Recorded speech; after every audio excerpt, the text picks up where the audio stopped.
is the Glass Cannon Network.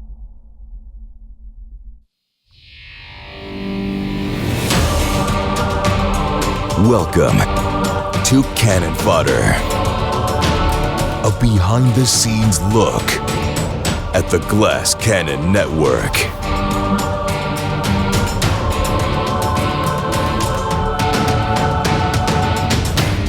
What is going on, everybody? Welcome back to Cannon Fodder. It is Wednesday, April 24th, 2024, and I'm your old buddy, Joey O.B. And I'm Troy. Hi. Hi, Troy. How are you today, pal? I forgot to fill my water before this, so we have to do a 10. I have done that on Fodders before. I'm like, what's going on, everybody? My name is Joey O'Brien. And then as you're saying your name, I go to like grab my water, and I'm like, oh, shit, I got to do the next hour. That's all I got left, man. So it's got to be a 10-minute app because I need my water, man. I got to stay wet. Or maybe you just got a ration. You just got a ration. It's classic Lavallee. No planning ahead. How you do anything is how you do everything. What's going on, Naish? Welcome back to the FOD. We got a juicy ep for you today. Juice.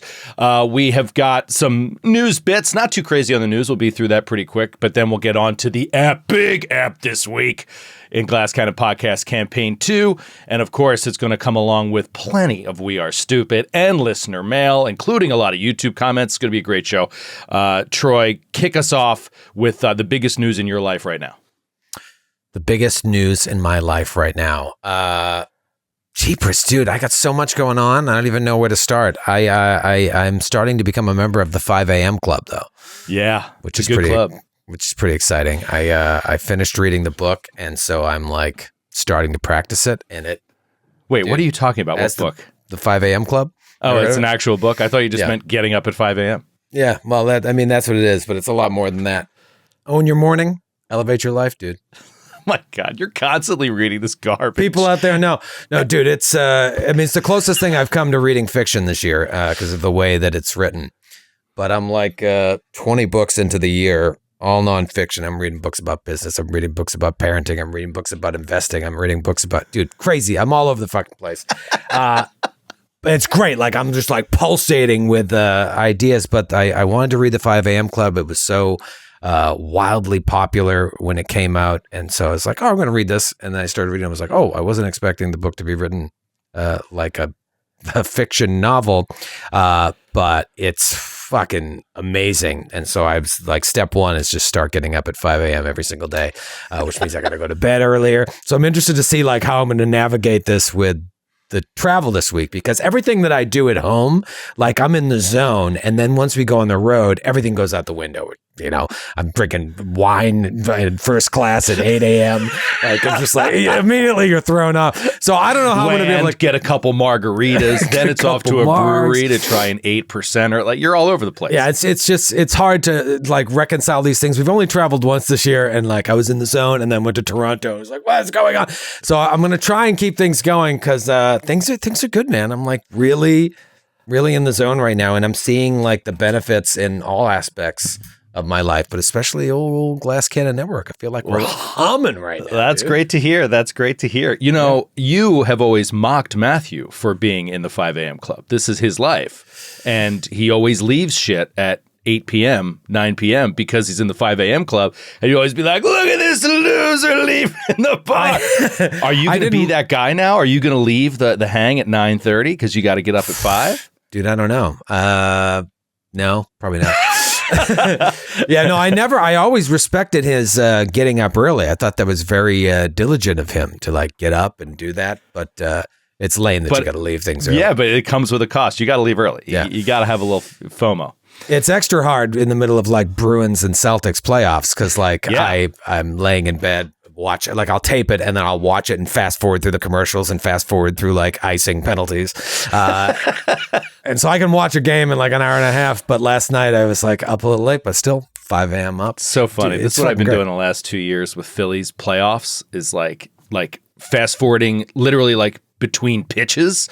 You know what I mean? And I'm just like, Am I like not getting the real experience of watching a game anymore? Because I'm just like, I got too much shit to do. Like I have to like zip. Like it's just we're busy guys. Yeah, busy guys. Speaking of which, it's show week. We're off and rolling this week. We're getting ready for Troy to put away all those good habits and break out all the bad ones as we head to KC today. We're leaving for KC today. Show tomorrow night in Kansas City. Very, very excited for that. And then off to Austin. It's show weeks are funny. They're interesting. We usually have very light recording weeks. Those weeks, obviously, we don't really have anything planned to record. It's fun stuff like this. Fodder. I'm going to do a stream. Well, I'm doing it later today. We're recording this the day before. But if you missed Helldivers 2, we got the group together again. It happened yesterday, Tuesday, April 23rd. Go to our Twitch channel and check out the VOD if you missed that. I'm sure it's going to be a blast. And what else? Light on recordings, and then we just go do the shows. And doing the light shows for you, maybe. I had a time for chaos yesterday, and I hate recording anything else during show week. But like we're trying to finish the season, get it in the can, and man, it was a good app. Good app. But how far ahead are you? When is this ep going to air? We only have 3 more eps to go. We did episode 17 yesterday, so we got 18, 19, 20. Okay. All right. Yeah. Hearing good things. I mean, by all accounts, Time for Chaos Season 2 is better than Season 1. Your thoughts? I mean, Season 1 started slow because we were still getting to, the prologue it's a little linear, the Peru prologue, but also like it was a brand new group getting to know each other. So I think that we were kind of going through like the hiccups of getting to learn each other's rhythms and whatnot. By the time we got to New York, it's flying. The downside to that is I think a lot of people tuned out after Peru or like let's do a couple and like, not for me.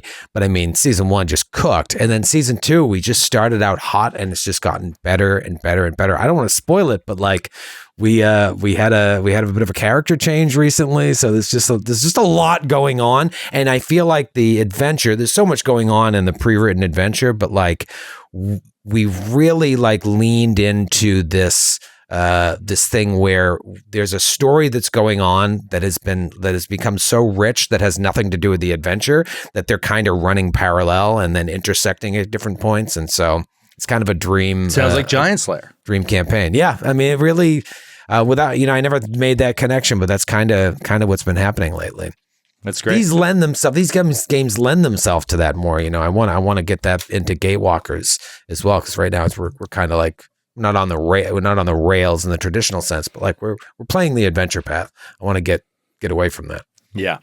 All right. One piece of news before we head into the episode. Speaking of Gatewalkers, we do want to. I want to highlight that Blade Runner started this week. If you didn't catch that, and everybody's raving about this, and it continues next Monday night, 8:00 Eastern, premiere on YouTube.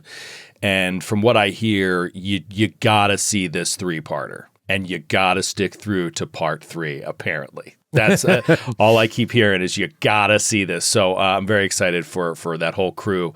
Really, really great cast on that show. Awesome. If you remember, Skid's running it along with Jason Charles Miller, Seth Skorkowski, Alicia Marie, and Paula Deming. So hell of a cast. They just started it last week, or this week. Sorry, they just started it this week, and episode 2 is on Monday night.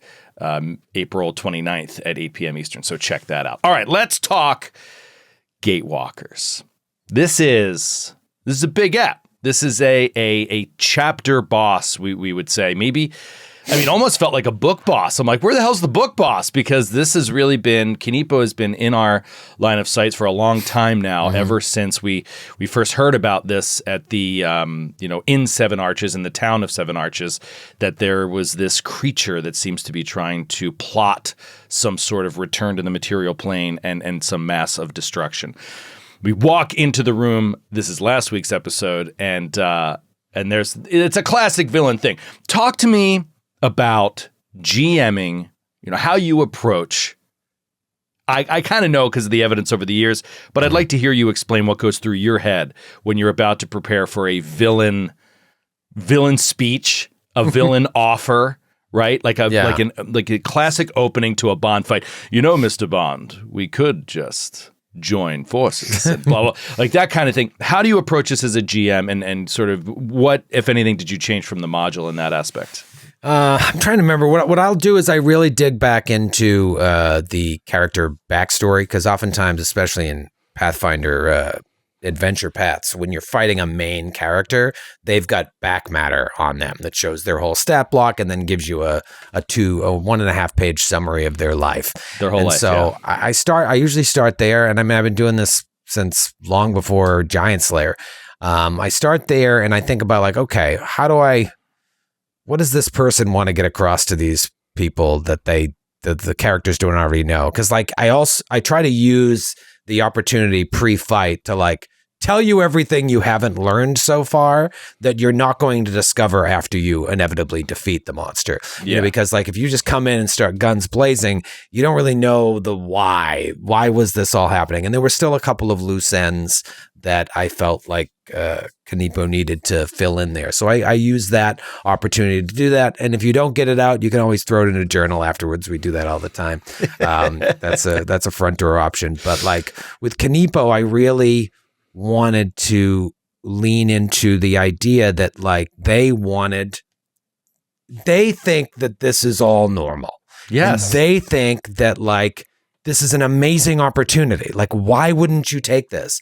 I'm about to bleed my world into the material world and take over that big section, and we can run it together. And then eventually I'm going to pass, and you can have it. Like, why wouldn't you want this? It's just insanity.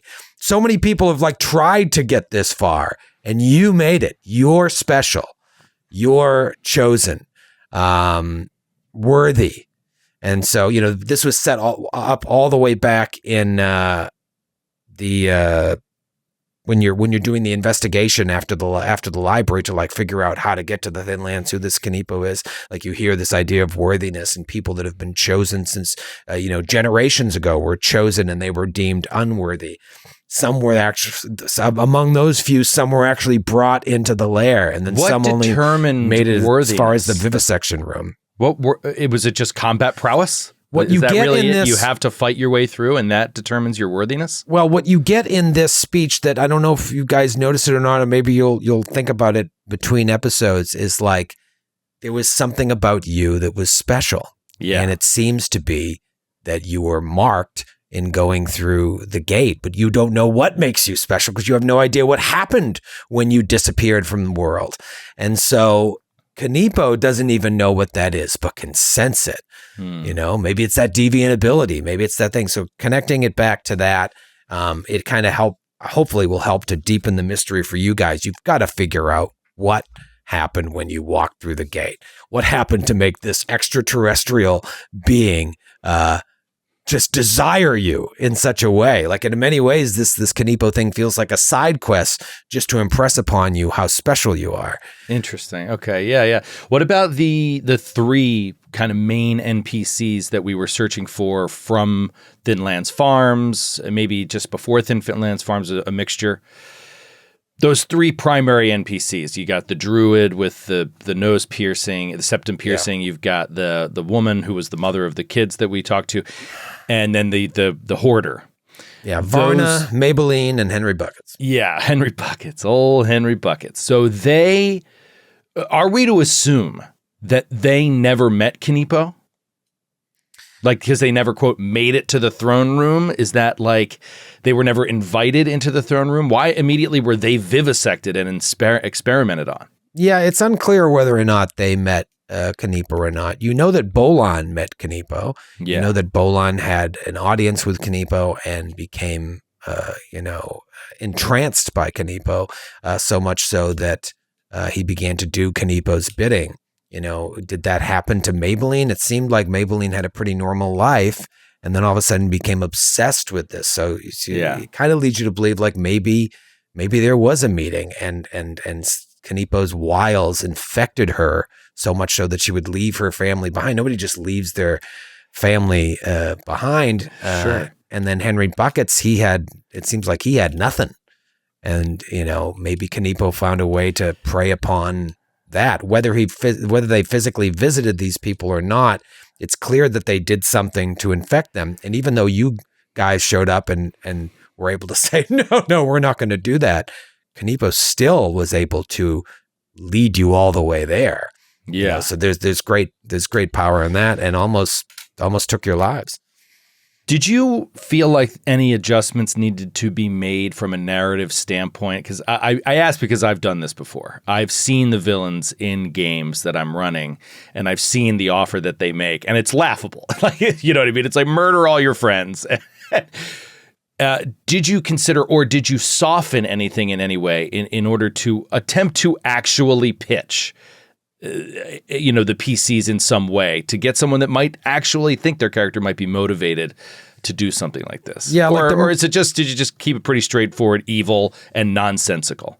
Yeah, I mean, I think that it's not really explicit in the book what I did, and it's like one of you choose to murder all your friends. I just thought like giving that choice would give each of the characters a moment of like pause to consider it, and maybe there would be someone there that like, well, tell me a little bit more, and then like all of a sudden you defeat Kaneepo and then you remember that moment like, well, that was weird that Zephyr like kind of considered doing that for a second. Right. Plant keep an eye on Zephyr. Yeah. So it's more about like creating future possible drama for the party, but also you plant that seed and then you hope like everyone goes down except one person. And now you've got like 4 bodies on the ground and one is still rising. Kaneepo stops the fight and says, "You sure you want to keep going? Yeah. Or you want to take the deal?" I mean, who knows what happens there? And in my mind, that, especially as the fight started going, I'm like, oh, I think I'm going to get to this like little side John that I have here. It's like, I'm going to give Brother Raimi. I'm going to give you the deal again, right? Yeah, it's wild. It's wild because, okay, so then let's get into the fight itself. What are some of your takeaways from the fight? I mean, one clear one is you thought you were pretty damn close to having multiple PCs knocked out in such a way that you could re-offer the deal to the last standing member. What were your key takeaways from the fight? I mean, it went way better than I thought in terms of like dramatic. You always want your mini bosses to be like these dramatic fights, and you hope for that, and sometimes it doesn't work out that way. Or like the Looksee Man, you get some fan crit, fan fumble that just eats the entire encounter. So I was hoping that wouldn't happen, and I mean, it totally delivered. I made very few modifications for 5 people. A very small one is I gave an extra shadow to the when they activated the key, I gave 2 shadows instead of 1 because it looked more like the image. But as written, you really only get 1 shadow. But I think there's fun things that we can do with that as well. But beyond that, I don't even know if I gave them more hit points. It just kind of worked, and you guys kept getting in lines. Like I knew I had a line attack, but it never friggin' works out. I mean, how excited are you when you get to do Lightning Bolt as like Atticus? It's the best. And I'm just like, I'm like watching you. I still remember the fight on and this is Strange Aeons, the fight on like the ships on the river when it was like in that dreamscape, and a ship pulled up next to us, and we had to fight a bunch of sailors. I still remember it was so thrilling watching around, like watching chess pieces on a board. You were just lining them up and didn't realize it as you were attacking other people. And I was like, oh my God, like it's perfect. And the stars aligned, and then I jumped in lightning bolt. And so, you must have seen 3 of us line up. And just been God. And maybe it's just from playing Baldur's Gate that my eyes were even drawn to that, because like in Baldur's Gate, when you do lightning bolt, you totally get to line it up. Wall of flame or wall of fire, I do the same thing. Like my eyes were ready for it, but you just think they're never gonna fucking line up. And you guys just kept ending up in lines. Just the shape of the room made it where it's not like you guys were being dumb. It's just there was always a line for me to get to where I could catch like 3 of you or at least 2 of you. So. Yeah, I mean, it just, you want those fights to deliver. I think a lot of people think I'm always out for blood because like I always make it feel that way. And I joke. And you always say that always over and over again. But like, it's just part of being the showman. Like, I want a great fight. And there were parts there when some of you started to go down and I'm like, oh man, I hope they don't go. But it's weird because like people will be like, well, you can control that. You can not do it. But like, that's just not how I play. I let the dice do it because then I don't have to worry about it. But I was worried there for a little while. I was like, oh man, I think somebody's going to die here. But great fight. Yeah, I really thought so too. I knew I was dwindling on heal spells. And then also, this was the most interesting fight that I've ever had as a healer. I haven't played too many like dedicated healers, and this was definitely a fight. I loved and hated it because like it really pushed on the mechanics, which I love. Yeah. But I hated it because it was torture. It put me to there were a couple decision points where it put me to decisions of bringing up one person or another. You know, that is brutal. Like when you are the party healer and you have to look at a friend of yours and say, I'm going to heal the other friend's character and not yours, even for good reason. It never feels good, you know? So that was really tough and part of the thing that made it fun. But I mean, it's another example of it. It's not me tooting my own horn. It's another example of like, how do you do that fight without somebody that is only healing the whole time? How do you do it? You know, it's wild. Yeah, like if it was a 4-person party without a healer, you better get a lot of potions. But yeah, because then, a lot of potions. That's but 2 actions. Even with massive damage output, you could be like, oh, well, if you just have so much damage output, you could burn them down before people go down. Right. Or burn them down before people go down. The problem is they had that shadowy ability to dodge out of attacks triggered by taking damage.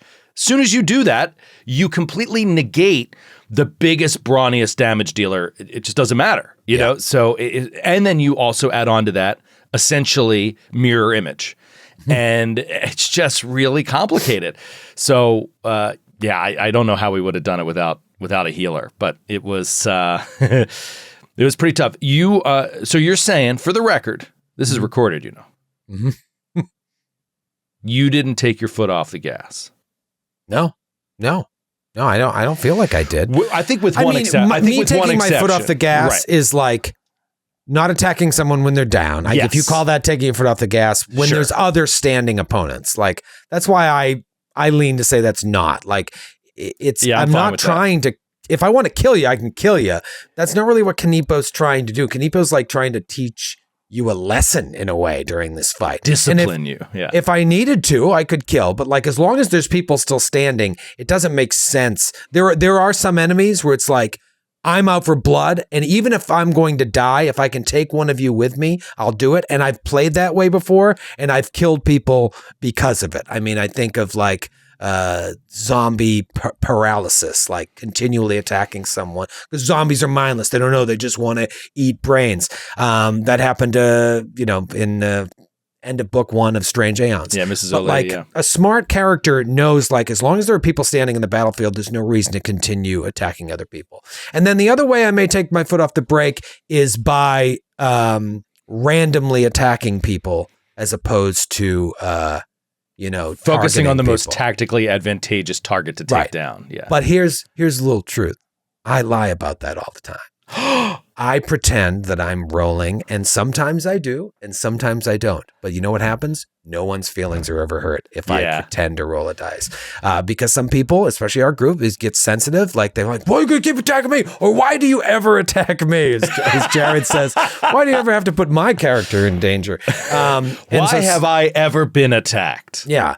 Like, I try not to metagame knowing like, all right, well, so-and-so's got the worst will save. I'm casting a spell. There's a will save. I'm gonna do that. I try not to metagame like that. Unless I'm against the ropes and I'm like, all right, I need to turn this encounter around. Let's metagame a little bit here to build suspense. But for the most part, I do sometimes say 1, 2 is this, 3, 4 is this, 5, 6, and I live by the die. But sometimes I do that and just lie because I know what's going to be best for the encounter, and then nobody's feelings are hurt. Yeah, that's interesting. Makes sense. Yeah, you can take that. Fun little option there. Yeah, I think you got some sensitive friends. Try that one out. That's what the FOD is for. Anybody? Any GMs out there run RPGs with sensitive people? Sensitive nerds. Yeah, sensitive nerds are the overwhelming majority of RPG players. So we all have that experience. All right, so I think with that, I'm going to move on. We have more Fallout to talk about. Obviously, the episode ends the moment the fight ends. So we'll talk more about the Fallout next week. But for right now, just looking at the initial introduction of our villain and the fight itself. That's all I wanted to cover today. So let's get into a little We Are Stupid. Look at this fight from another angle. We are stupid. Thank you, Nicholas. Actually, before we go into that, I'm going to do We Are Stupid looking back at last week's VOD. If you recall, Troy, This is why I love the YouTube comments. Folks are so diligent on there sometimes, and I love it. There is, we discussed, remember Skid brought up using a spell book as a scroll, a page from a spell book, and you could consume it. Yeah. And Professor Eric was like, there's no rule for that in 2E. I don't even see a rule for it in 1E. I believe it's transferred over from 3.5. That's what I said. I think something in your collective unconsciousness was reminding you of something from like an earlier iteration of D&D. Yeah. So we had two juicy, there were several responses, but we had two really juicy ones on the YouTube comments that I want to shout out for writing really, really good comments. And it's so funny because both say completely different things for where this is coming from, but both seem so accurate that like I just have to mention it. So first we have Walter Ingle, who writes in about this and says, this question was asked in an issue of Dragon Magazine in the Sage Advice column, and they believe it was answered by Gygax. And essentially, a spell, and this is what I love, a spell in a spell book is an esoteric understanding of magic expressed in a personal notation unique to each spellbook scribe. So like, it's not that if you have a magic missile spell in a spell book, it looks the same as every magic missile spell in every spell book. Like each scribe or each wizard that pens these has their own sort of flavor and take on it, which is why it is difficult to decipher when, even if you're a trained wizard, to decipher thus the read magic spell, you know, and it's like you need to be able to decipher this stuff. This is why transcribing a spell requires another major wizard hours or days to interpret the spell and then make it their own, right? Which is it's a very cool idea. So then an option was suggested in Dragon Magazine that as an alternate, players could, in dire straits, use a spellbook page as a scroll. However, it was said that if for this to be done, it would wipe the spell from the spell book, and only the person who wrote the spell in the book could use it this way. So you could not do it if you found a spell book. It had to be from your own hand. He says, not only do I think this was an inspiration for ritual spells, but it's probably the origin of Skid's rip and run idea. Wow. Yeah, so pretty interesting, really great comment there. And then from Baraz Red, casting from a spell book came from the first edition of Unearthed Arcana by Gary Gygax in 1985. It was in an optional extra rules area, and they said they used this book in AD&D and in AD&D 2E. They loved Unearthed Arcana, but basically the rules seemed the same. It consumed the page. It also had an additional risk of consuming the entire book. You had to like roll on it, I think, to see if it consumed the entire book. And it had to be from the same class. It had to be a spell you already know. It didn't, in this one, it does not say you had to physically write it, but it had to be a spell you already know from a class that you already know. So anyway, those two comments I thought were interesting, and a little like look back at the 80s of D&D and how that probably got into Skid's unconscious way back then and has stayed with him all these years. Isn't that cool? Yeah, it's just really cool. Yeah. All right. A We Are Stupid from Toronto really quick. And this came from YouTube. Wait, from the Toronto show? From the Toronto show. Oh, okay. At 63 World Series, I cast Sure Strike, formerly True Strike, before casting a telekinetic projectile this was the Flaps fight, to a creature that was concealed. They write in 63 World Series to say that Sure Strike as a spell ignores any flat check for concealment or hidden. So that's a good thing to know and makes that way more powerful, which is awesome and good to know. All right, let's get back into Professor Eric's analyzation of episode 31 from campaign 2. Yes, we know. Matthew forgot that Kaneepo was the target of his lead, pursue a lead, that his devised stratagems should have been free. He knew it right after the episode and was just head slapping and was so frustrated. And you will hear it next week in the episode. So the next episode we record, he's like, Gah! He's so mad at himself. So yes, that thanks for pointing that out, Professor Eric. Matthew realized that like just after the episode was over. Yeah. This is a quick note from him. You know, sometimes it's not a correction as much as it is a note for future reference. And I think this is particularly to you, Troy, on incapacitation. He says, just remember, creatures that once were a higher level than us are moving past to a lower level than us. In this example, the Temager Gorga. So he's just like, just remember that, it might have been 10 episodes ago, they may have been beneficiaries of the incapacitation trait, whereas now they fall, underneath our level and would be subject to the spell as usual. Did we do it differently? I believe he mentioned it. He said, remember that the Temager Gorga is lower level than you and incapacitate does not apply. For effects like Stunning Fist, this is where I guess it came up. He said the Gorga saved, so it had no effect, but it was not a critical success. We must have said in the episode that that's a success. All right, so basically a critical success and then moved on. He was like, it's a success, so it didn't matter. It didn't matter in the episode at all, but it should not have been. The Gorga is now lower level than us. And in my head, Cannon, I wasn't thinking about the incapacitation trait. So I don't remember it coming up either, but he's watching this with a fine-tooth comb there, so I think maybe he caught that. But anyway, just something to keep in mind. Like I would have never even thought like, the last time you fought the Gorgas, you was that encounter is gone from my memory. So I just yeah. But yes, it is good to know. Yeah. Okay, let's go back to the monastic archer stance, something that we've gone into many times. Mm-hmm. Professor Eric bringing this one up this time is to clarify that, they did, in the remaster, address the issue of dismissing the stance. And I'm going to share here a little bit right from Demiplane, our fantastic sponsor. Stance. That the stance Ray stance is a general combat strategy that you enter by using an action with the stance trait. This is actually pulled from the fighter chapter of the player core. This is just a sidebar. A stance lasts until you get knocked out, until its requirements are violated, until the encounter ends, or blah, blah, blah. We know all of this. They had to add on a sentence at the end. You can dismiss a stance. This was not in the original core rulebook for second edition. Now in the player core, this one simple addition of 5 words, you can dismiss a stance, then points us to an action, a general overall action, dismiss.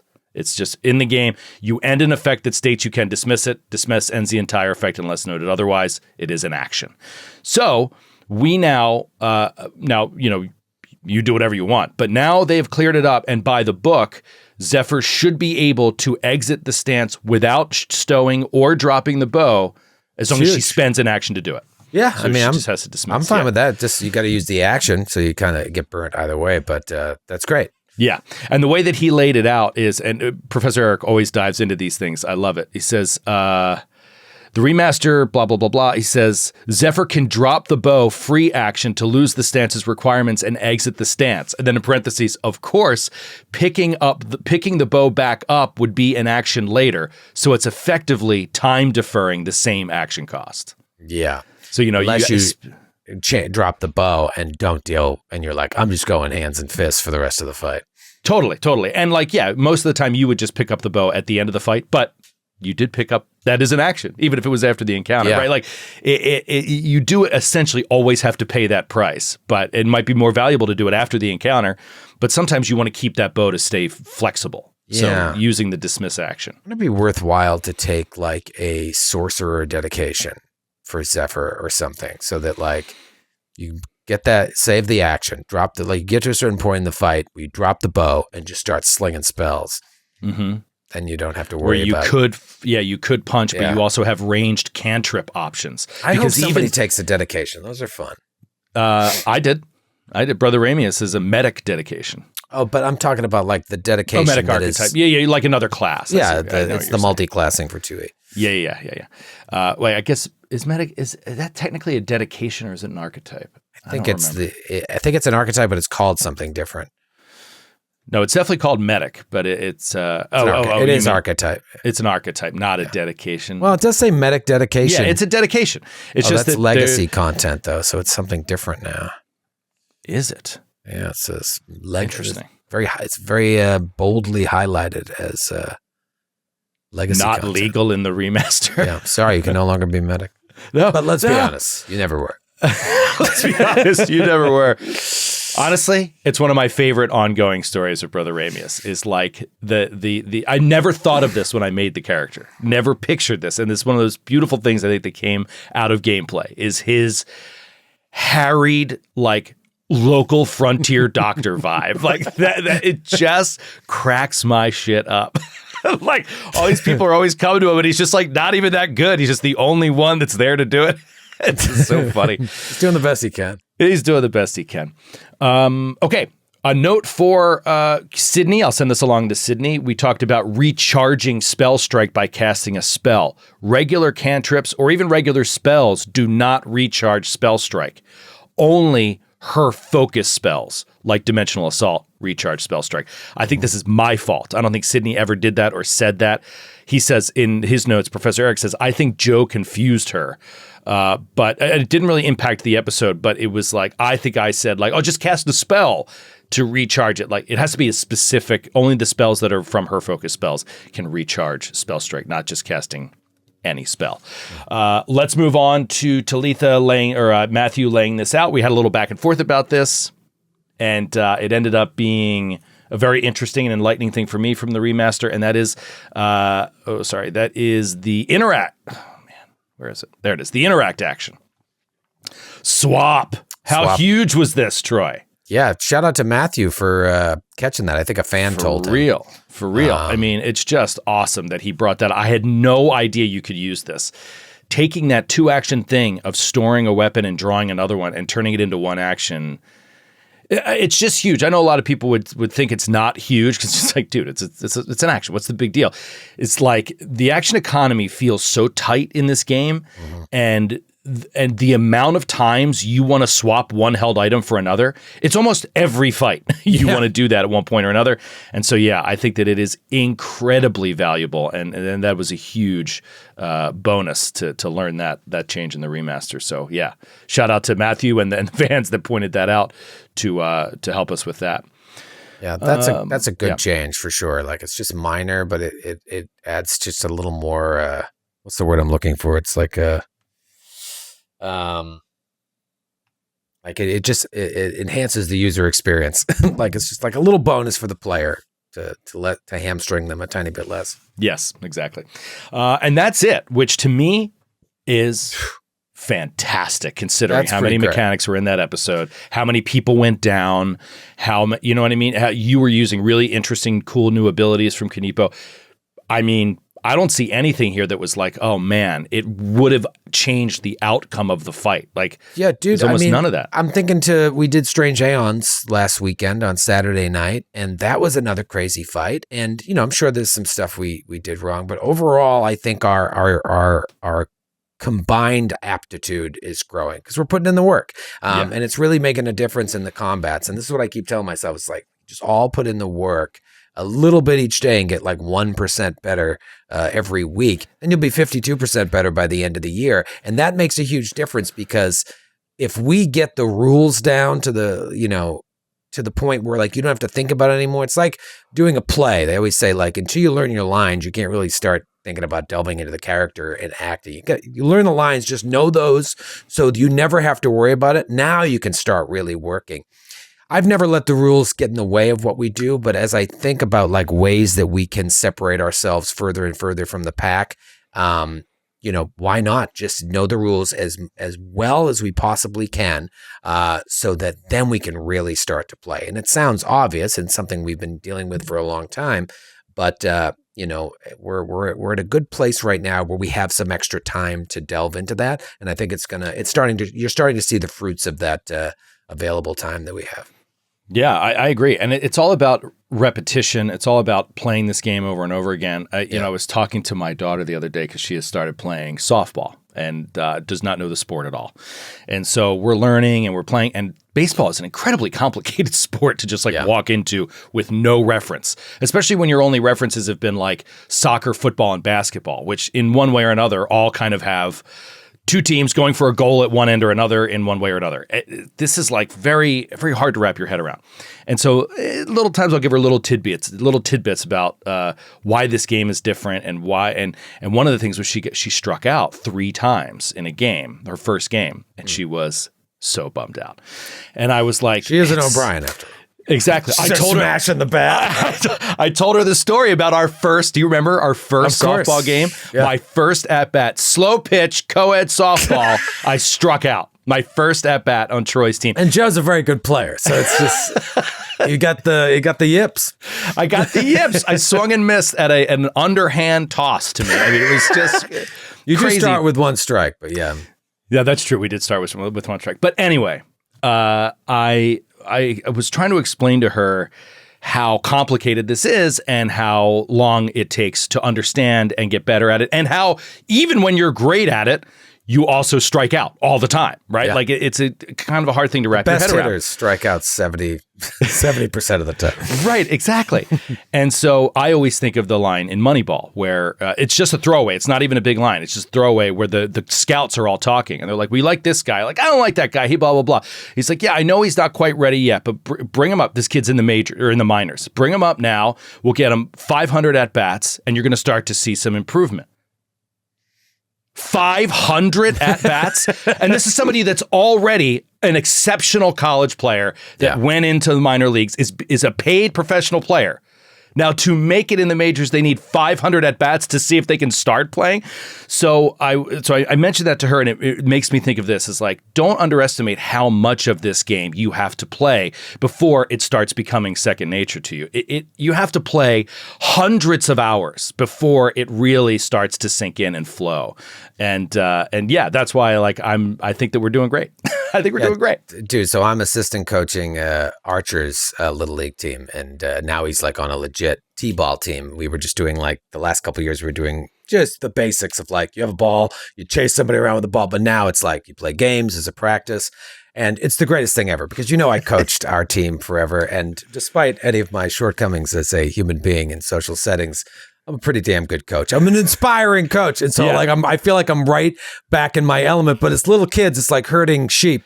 But now I'm like just taking Archer out and doing like 2 ground balls a day because his just doesn't know how to like field a ground ball. Basically it's like grab at it and stuff. So I literally am like, we're just going to go out and do 2 ground balls. Because he can't say no to that. If he's not in the mood, I'm like, come on, 2 ground balls. And that's all we do. And I'm just teaching him that. You do that every single day. This book I finished a while ago called Atomic Habits preaches this. And I just kind of mentioned it's like you get 1% better every day. You're 365% better at that at the end of the year. 2 little ground balls a day, like you'll see the difference. And just from week to week now, I was teaching him like, don't hit the tee. I'm like, even if you just hit the ball just a tiny bit, just try not to hit the tee. And now he's just like first hit clean. And it's great. I feel like I'm living my dream again. Want to get the jerks back together. Oh man, dude, it's the best. I was wondering where Jalen Hurts was getting that from. That is right out of every Jalen Hurts press conference. He says, just got to get 1% better every day. We just try to, that's what we say every practice, get 1% better every day. Well, yeah, this is the hardest thing is like whenever people want to make change in their life, all you see is like all the things that you want to change. You're like, I don't even know where to begin. And then you're like, all right, I'll pick this thing. And you're like, how am I going to lose 40 pounds? Like you can't think about that. You know what I mean? Like you just have to like, what's 1%? What can I do today that will put me like 1% of the way there? And then you do that consistently. Eat 6 slices of pizza today. try to eat 5 slices of pizza. But that's 20% better. There is a truth to that. It's like almost you just 20, get 1% better in something every single day. You're 365% better in that. And then extrapolate that over a lifetime, you can really make change. But if you think about the end goal and like how far it is away, you're going to drive yourself crazy. Yeah. Well, bringing it back to this, we're getting 1% better every day at Pathfinder 2e. We sure are. Little by little. I think that considering how big that fight was, that's a relatively clean report card from Professor Eric. So I'll take it. Awesome. All right, let's get in a little listener mail. Let's talk to the Naish, see what you guys want to talk about. Yeah. It's time for listener mail. You gotta get your brain up on it. Time for listener mail. You gotta cue that fucking. Thank you, Nicholas Lowe. You are an amazing composer and singer. Let's kick it off with Michael in Tulsa, Oklahoma. I'm going to give you a softball, Troy, so to speak, coming off. Speaking of softballs, here's a juicy one for you. Hey, guys. I'm going to rip it up the third baseline, bro. Do y'all have any interest in checking out the new Starfinder when it comes out next year? It's supposed to be 100% compatible with Pathfinder Remastered. I think it'd be great. Love the show. Michael from Tulsa, Oklahoma. Thank you, Michael, for writing in. From Tulsa. Yes, we are interested in Starfinder 2nd edition. That's why I say it's softball. No worries about that. We'll be playtesting some of it. We'll be trying it out. They're coming out with a playtest this year, so we're gonna try it out. Yeah, we're gonna record some Starfinder, at least one episode that's gonna be released during Gen Con, and then we have pitched a Starfinder 2e one shot live at Gen Con that you'll be able to buy tickets to. The catalog comes out in less than a month, so I imagine shortly before that we'll find out if we got that. And I asked for a 400-seat room because I imagine with the playtest dropping that day and our association with Paizo, we could get some asses in the seats. And I don't know, I think that'd be a lot of fun. We're gonna have a little playtest session with on-call GM, what's his name, Thurston Hillman, kind of walk us through, because there's some significant differences, obviously. I can't imagine how they're going to do Starship combat, but we are interested, We're definitely interested. Definitely interested. All right, moving along to another Mike in Menifee, California. In regards to, this is just a comment, I think. In regards to Asta being nerfed. For listener comments. In regards to Asta being nerfed with Shocking Grasp turning into Thunderstrike, which is now a saving throw instead of an attack roll, couldn't she just take the expansive spell strike feat at her next available class feat? I'm still new to 2e, but it seems the way to incorporate a saving throw spell into spell strike. It's not really a feat tax because it applies to a whole lot of spells. Yes, absolutely. You are correct. I didn't know about this until we mentioned it last week. Multiple people mentioned it in the YouTube comments. And this is something that I have shared with Sydney. So Sydney is now aware of it. I didn't know that was a mage's feat that she could take as a class feat. So there you go. Now we can expand the spells that you can use. Somebody had mentioned it a few weeks ago. I saw it in a comment, and I was like, yeah, this is yet another reason why I'm not just letting you mix and match the most convenient spells. If we're going to lean into the remaster, then that's why a feat like that exists, because you can't just use. I mean, your table can do whatever the hell you want, but I didn't want to do that because take the feat. Yeah.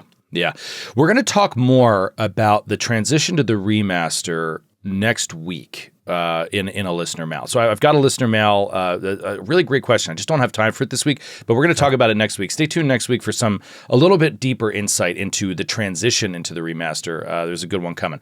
Okay, one last question this week. I love this. This is Mateus from Brazil. So we're getting an international edition of listener mail from Mateus. First, a long comment that I want to share because it's very nice. What's up, Joe and Troy? My name is Mateus from Brazil. Me and my girlfriend are huge fans of the GCN for about 6 years already. Anyway, I want to tell you a great story about the Naish. After the Patreon started, I really wanted to become a member, but it was hard financially because of the the dollar exchange rate being from Brazil and all. One day, I was on the subreddit talking with some Naish members, and that came up. Well, guess what? 2 awesome people, Michael and Robert, contacted me and told me they would send me some bucks via PayPal so that I could subscribe and get the experience. At the time, we were talking about Raiders of the Lost Continent. Well, that was 2019.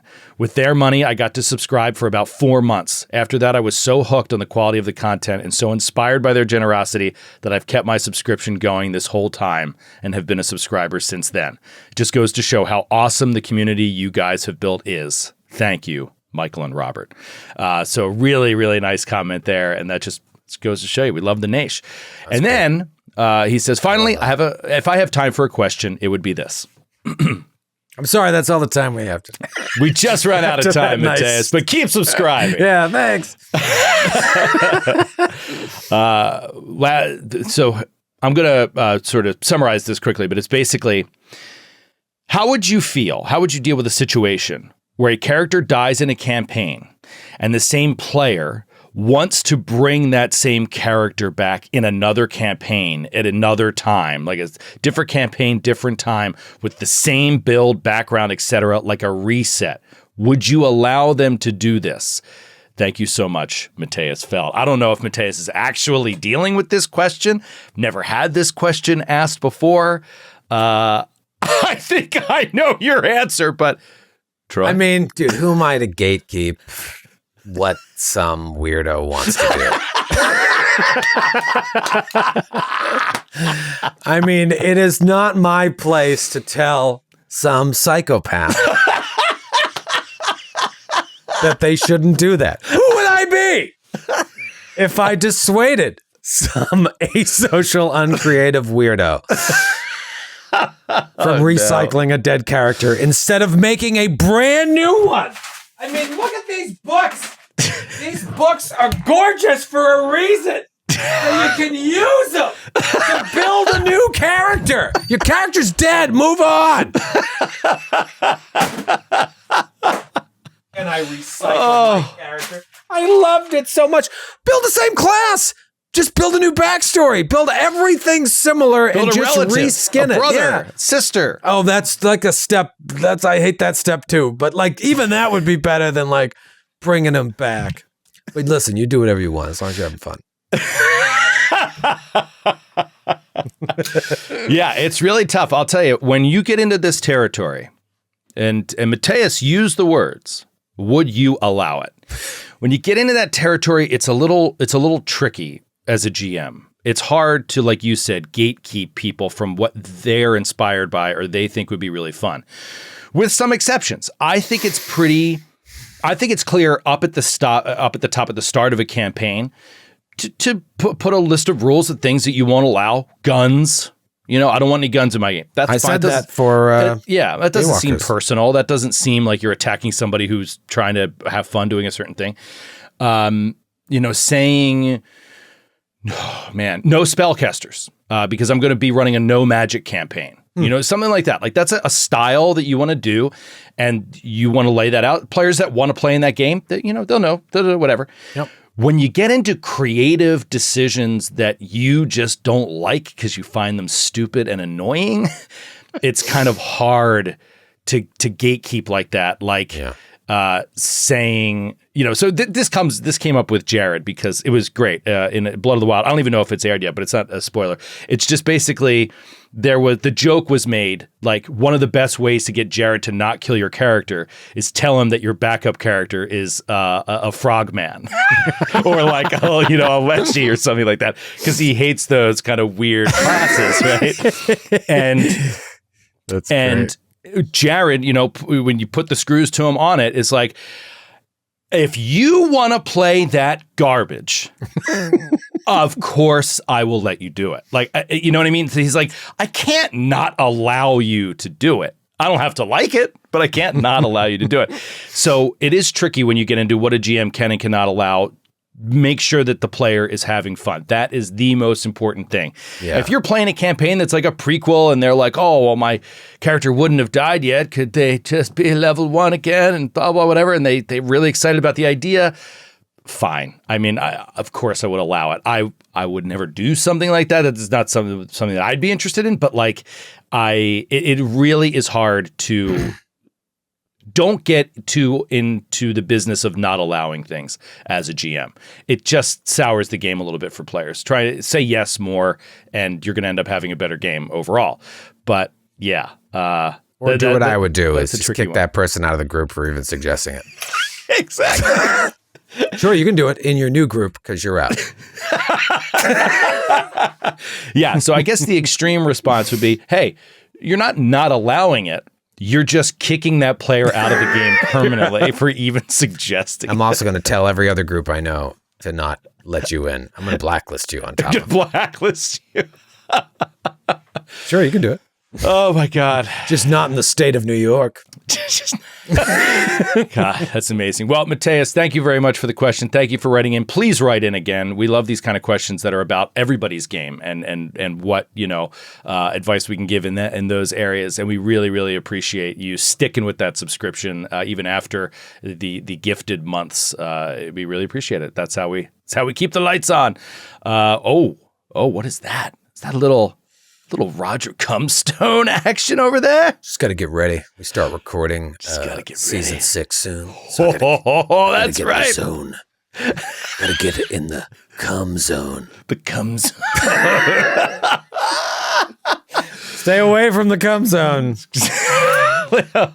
Do yourself a favor. Stay away from the cum zone. All right, everybody. That's going to do it for this week. Thank you so much, as always, for checking out the FOD. Fun stuff coming up as usual. We got Gatewalkers tomorrow night, 8 o'clock. Also, we're live in Kansas City tomorrow night at 8 o'clock. Yeah. We have Austin show on Saturday. We've got Blade Runner episode 2 on Monday, and then we'll be back with more FOD next Wednesday.